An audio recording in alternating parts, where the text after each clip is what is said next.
But one of the things I do focus on is the nuance of low risk and high uncertainty.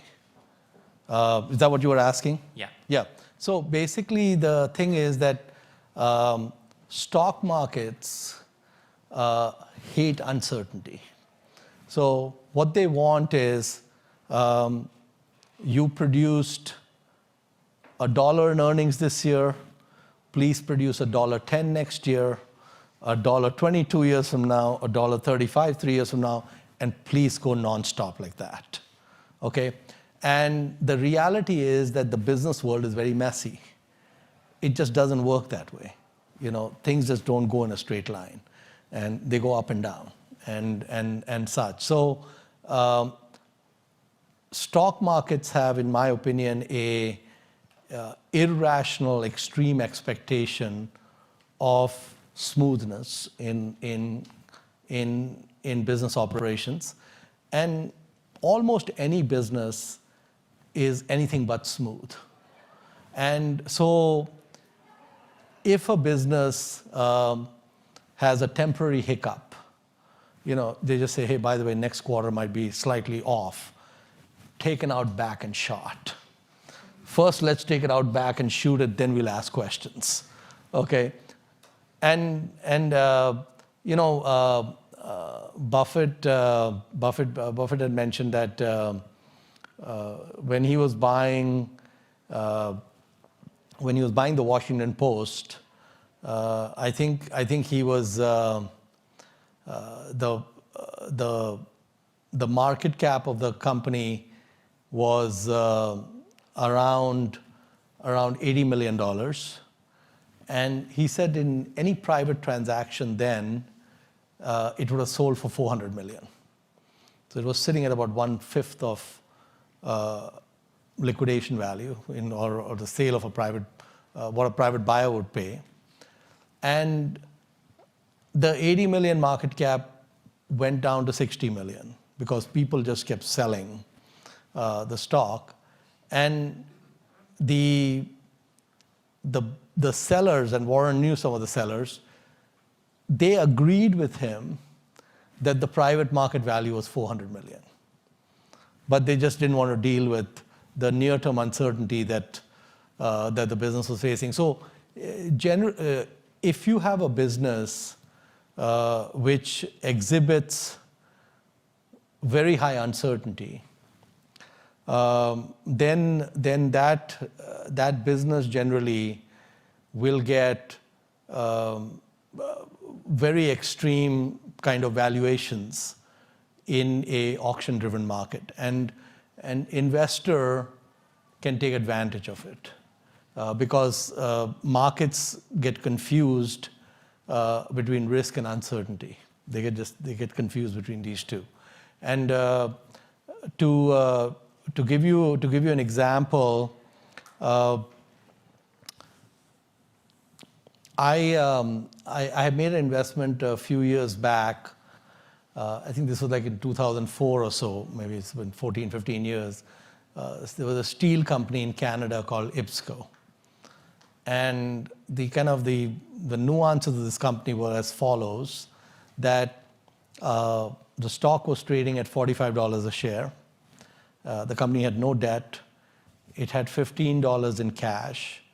And it had contracted revenues and certainty of earnings and cash flows for the next 2 years, which were $15 a share each.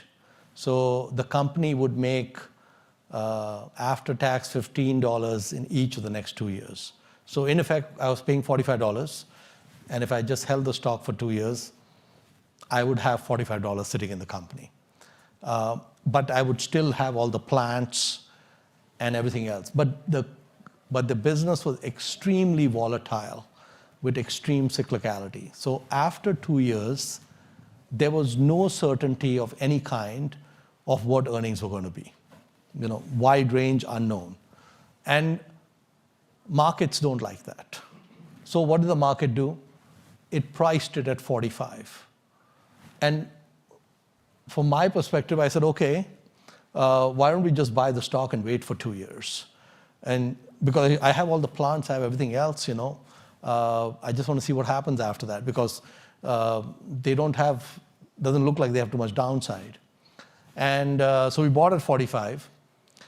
A year later, the company announced that they had one more year of visibility. They want to have another year of $15 earnings. So now we were in the money, and the stock went to $65 because we now had, in effect, $60 coming in. And then in a few months, it drifted close to $90 because I think markets probably started realizing this is ridiculous because you're not giving any value to the plants and all of that. And some Swedish firm came and offered $160 for the business. And the stock immediately went for to 153 or something. I didn't even wait for the deal to close. We were out of there. And I still don't understand why that Swedish firm didn't come and buy them 2 years earlier.